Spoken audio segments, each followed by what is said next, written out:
The Lincoln Project released an interesting and an extremely powerful ad yesterday titled Which Side? The ad is powerful because it explicitly questions the intention of anyone who votes for or supports candidates who want to follow in Trump's footsteps.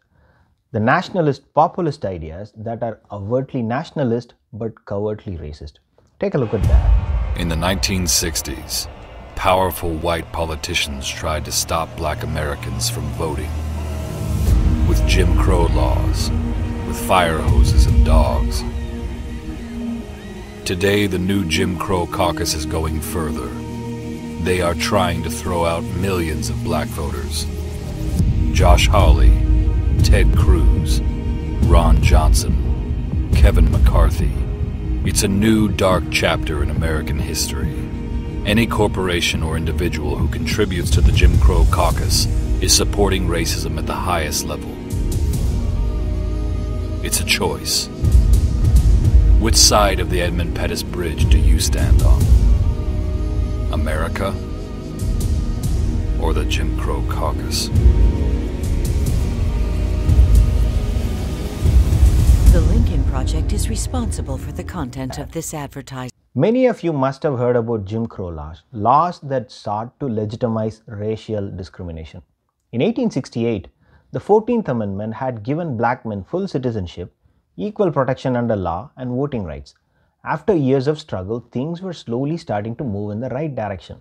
10 years later, the Republican Party that fought and won the equal rights was out of national power. I think by the 1890s, African Americans had nearly lost everything they had gained through statutes, rules, and state laws, laws that are now commonly known as Jim Crow laws. These laws worked their way to keep black people boxed, segregated, and denied their rights at every turn. State after state, especially in the South, did everything in their power to oppress black people. The runoff system that is still in use in Georgia was a measure created by white politicians to avoid black candidates from winning an election in a multi-candidate contest. So don't fall for the right-wing trick that wants to convince you that there is no racism whatsoever. Heck, one man even wanted us to believe that white supremacy is a hoax. But the whole thing is a lie. If you were to assemble a list, a hierarchy of concerns, of problems this country faces, where would white supremacy be on the list? Right up there with Russia, probably. It's actually not a real problem in America. The combined membership of every white supremacist organization in this country, would they be able to fit inside a college football stadium? I mean, seriously. This is a country where the average person is getting poorer, where the suicide rate is spiking. White supremacy, that's the problem. This is a hoax. Just like the Russia hoax. It's a conspiracy theory used to divide the country and keep a hold on power. That's exactly what's going on. If we ask this guy why the response from law enforcement looked so different between Black Lives Matter protests and Capitol riots, do you really believe he will answer the question? Not in this lifetime. When Black Lives Matter protests geared up in June, Trump tweeted, "When the looting starts, the shooting starts." How many conservative talk show hosts took offensive for that tweet? Possibly no one. There was widespread support, if anything. How did they all react after the Capitol was mobbed? They once again blamed the non-existent people for the riots, and some even went on to say it was the protests early this year, that happened earlier this year, as the cause for everything. That's a big load of bullshit. Things have become so stupid that even when if someone is caught on tape beating the other person with a pole, they are trying to say it is the fault of the pole, or they will blame the victim for coming across a swinging pole. The propagandists are never going to stop. They can't, because it's business. The Republican Party has been dragged further and further down this rabbit hole that it may never get back to the reason why it was founded in the first place.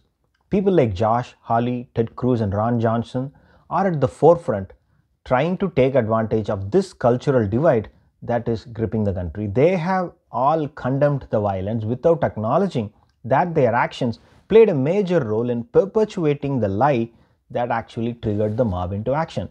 Hawley and Cruz sought to validate that lie for purely political advantage to capture a constituency of Trump voters for 2024. So Cruz and Hawley want to be the next Trump. They are fighting each other for the mantle to lead all the die-hard Trump supporters.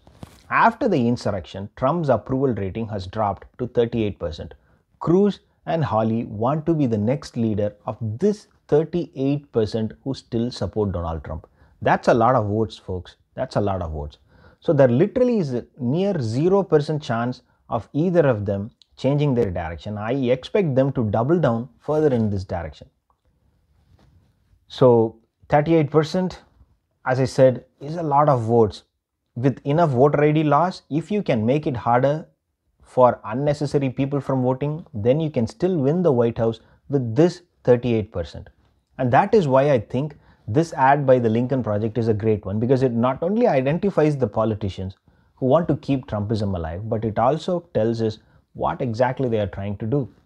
Nationalist, overtly, but racist, covertly.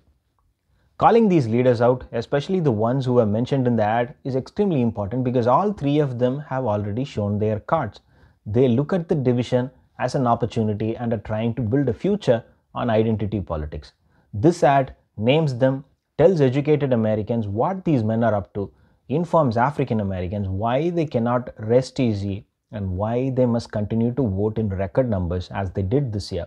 The earlier we can identify and profile the politicians who want to profile us, the better it is for the future of the country.